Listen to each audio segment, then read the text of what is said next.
Channel को subscribe करके video को लाइक शेयर करना ना भूलें। डिक्टेशन गति 80 शब्द प्रति मिनट स्टार्ट। इसलिए मैं सरकार से अनुरोध करूंगा कि अगर इस महंगाई का इलाज अधिक उत्पादन है तो उसके लिए जो लोग अनाज पैदा कर सकते हैं उनको सुविधाएं दी जाएं। पंजाब को खाद के मामले में सुविधा दी जाए, वहाँ के किसानों को कर्ज के लिए सुविधा दी जाए और उनकी इस प्रकार की सहायता की जाए कि उन्हें उत्पादन बढ़ाने के साधनों की कोई कमी ना रहे। जब मैं पंजाब की बात करता हूँ तो यह कोई प्रांतीयता के कारण नहीं करता, मैं तो देश के लिए पंजाब की बात करता हूँ। अगर वह देश के लिए अनाज पैदा करने में समर्थ हो सकता है तो उसमें उसकी अधिक सहायता की जाए। दूसरी बात जो मैं कहना चाहूँगा वह यह है कि इन प्रश्नों पर हम सबको मिलकर सोचना चाहिए। विरोधी पक्ष से भी मेरा विनम्र अनुरोध है कि जहां देश की समस्याओं के समाधान का प्रश्न है वहां हम सबको मिलकर काम करना चाहिए।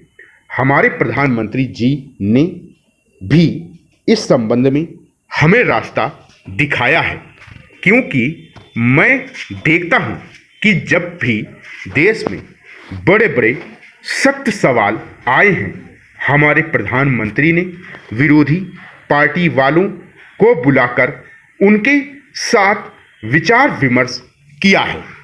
राष्ट्रपति के भाषण में देश के सामने विद्यमान सभी प्रमुख समस्याओं को उठाया गया है तथा काफ़ी विस्तार के साथ बताया गया है कि सरकार इन समस्याओं के समाधान के लिए क्या कदम उठा रही है। कुछ सदस्यों द्वारा स्वयं औद्योगिक उत्पादन करने की नीति का कुछ सीमा तक विरोध किया है। श्रीमान राष्ट्रपति महोदय का भाषण अर्थव्यवस्था की स्थिति और देश के सामने जो समस्या है उन्हें स्पष्ट रूप से अभिव्यक्त करता है। भाषण में देश में जो कुछ हुआ है उसको घटाकर व्यक्त नहीं किया गया है और उसमें किसी प्रकार की असंगति भी देखने में नहीं आती। विरोधी पक्ष से जो अंश चाहें उठा लेते हैं और यह सिद्ध करने की चेष्टा करते हैं कि उसमें असंगति है। उत्पादन में सरकारी क्षेत्र के अंश के विषय में मतभेद हो सकता है, परंतु भारत जैसे देश में अगर उत्पादन में बढ़ाना हो तो राज्य द्वारा अधिकाधिक हस्तक्षेप अनिवार्य है। इसलिए सरकारी क्षेत्र में जो बड़े बड़े कारखाने स्थापित किए गए हैं उनकी सफलता के प्रति सभी राजनीतिक दलों का चिंतित होना स्वाभाविक है। यह भी स्पष्ट है कि इनके निर्यात को बढ़ाकर ही राष्ट्र जीवित रह सकता है। पिछले 2 दशक में देश ने जो ऋण लिया है उसके कारण कुल मिलाकर बहुत कम गुंजाइश रह गई है। 5वीं पंचवर्षीय योजना में विदेशी सहायता को घटाकर 0 पर लाने का लक्ष्य निर्धारित किया गया है, जो कि अत्यंत वांछनीय है, परंतु परेशानियां और कठिनाइयां उठाए बिना कुछ नहीं किया जा सकता।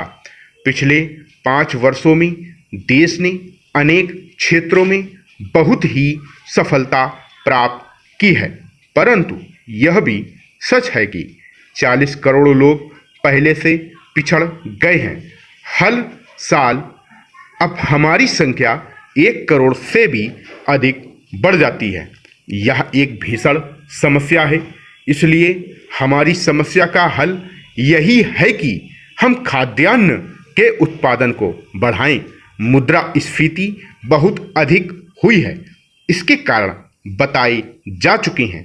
हमें युद्ध लड़ना पड़ा, हमें शरणार्थियों को इतनी बड़ी समस्या को हल करना पड़ा जिसे संसार में कोई भी देश अपने ऊपर लेने को तैयार नहीं होता। हमें अभूतपूर्व सूखे का सामना करना पड़ा। हमें इन सभी आपत्तियों का सामना एक साथ करना पड़ा। यह राष्ट्र की शक्ति की परीक्षा का समय था कि राष्ट्र किस प्रकार इतनी कठिनाइयों में इन समस्याओं का सामना करता है और उन पर काबू पाता है। यह सही कि हमारी मुद्रास्फीति के कई कारण हैं। एक, युद्ध हुआ और सूखा पड़ा, जिसके बाद मुद्रा के मूल्यों में उतार चढ़ाव के कारण संसार में मुद्रास्फीति बढ़ी। इसके बाद तेल संकट अचानक सरकार के सामने आ खड़ा हुआ। इसका एकमात्र विकल्प यह है कि स्थानीय संसाधनों को विकसित करने का प्रयास किया जाए। इन सब कठिनाइयों के बावजूद पटसन की फसल सबसे अच्छी हुई। चीनी का उत्पादन बढ़ा है, जो अब तक के उत्पादन का रिकॉर्ड है। तिलहन की बहुत अच्छी फसल हुई है। अच्छी फसल होने के बावजूद भी मूल्य बहुत ऊंचे रहे, क्योंकि बहुत अधिक धन चलन में आया हुआ है। जैसे मुद्रास्फीति से चीज़ों का अभाव हो जाता है, उसी प्रकार चीज़ों के अभाव से मुद्रास्फीति बढ़ जाती है तथा बढ़ते हुए मूल्यों से अनेक अराष्ट्रीय प्रवृत्तियां विकसित हो जाती हैं। लेकिन यह बात सरकार के ध्यान में है और वह सभी आवश्यक उपाय करेगी। छोटे उद्योगपतियों की सहायता करने के उद्देश्य से औद्योगिक लाइसेंसों से संबंधित प्रक्रिया को आसान बना दिया गया है। देश में सभी संसाधन मौजूद हैं, लेकिन यदि हम इन सबका उपयोग करने का इरादा नहीं बनाएंगे तो क्या विरोधी पक्ष कुछ ऐसे तरीके सुझा सकता है जिनकी मदद से इन कठिनाइयों पर काबू पाया जा सके। जहां तक औद्योगिक संबंधों का प्रश्न है, यह देखा गया है कि यूनियनें अकेले एक नेता या अकेले एक दल के हित को लेकर नहीं बनाई जाती हैं। वैसे तो भारत में अनेक अर्थशास्त्रियों एवं संस्थाओं ने निर्धनता के निर्धारण हेतु अपने अपने प्रमाप बनाए हैं, किंतु इस समय देश में निर्धनता रेखा का निर्धारण भोजन में कैलोरी की मात्रा के आधार पर किया जाता है। भोजन में कैलोरी की मात्रा को आधार बनाकर निर्धनता रेखा का निर्धारण करने के इस तरीके को दांडेकर रथ फॉर्मूला कहा जाता है। विराम। सा की वर्तनी आप लोग शुद्ध कर लेना, ठीक है। इसमें फॉन्ट के कारण सा